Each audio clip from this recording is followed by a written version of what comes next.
premières consultations, c'est demander à une personne au téléphone sa date, son heure, son lieu de naissance et aussi ses prénoms, de façon à pouvoir établir un thème de vie. Parce que quand cette personne va venir me voir, je vais établir avec elle pour quelles raisons elle vient me voir. Parce que les raisons sont multiples.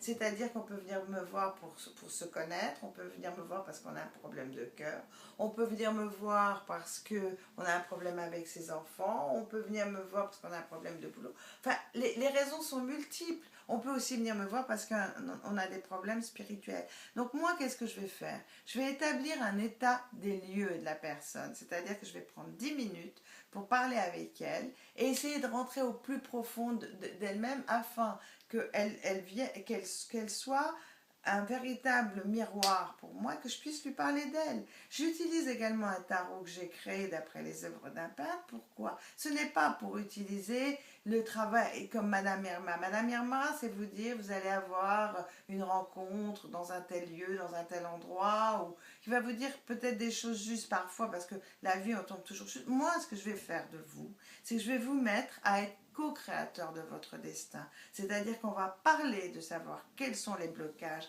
Parfois, je vais les découvrir. Parfois, je vais les demander de façon en posant une question, mais parce que je vais avoir plus ou moins une petite idée. Mais c'est toujours vous qui allez me dire. Parce que je n'irai jamais, jamais dans votre destin pour vous servir de gourou. Je serai votre guide, mais absolument pas votre gourou. Et à partir de ce moment-là, les choses vont... Il va y avoir une véritable unité qui va s'inscrire entre vous et moi.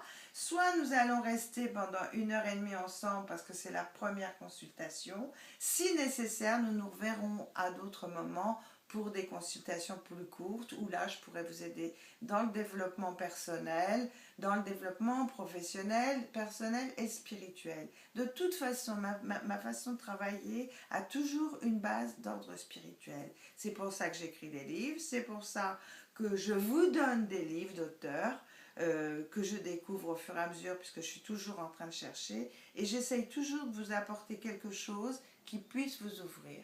Voilà, tel est le métier, enfin, telle est la manière dont je vois mon métier. Voilà. Et j'aime les gens, j'aime aider les gens et je sais qu'il y a beaucoup de gens qui sont capables d'être bien avec eux-mêmes. Ils ont seulement parfois besoin d'être mis un tout petit peu sur les rails.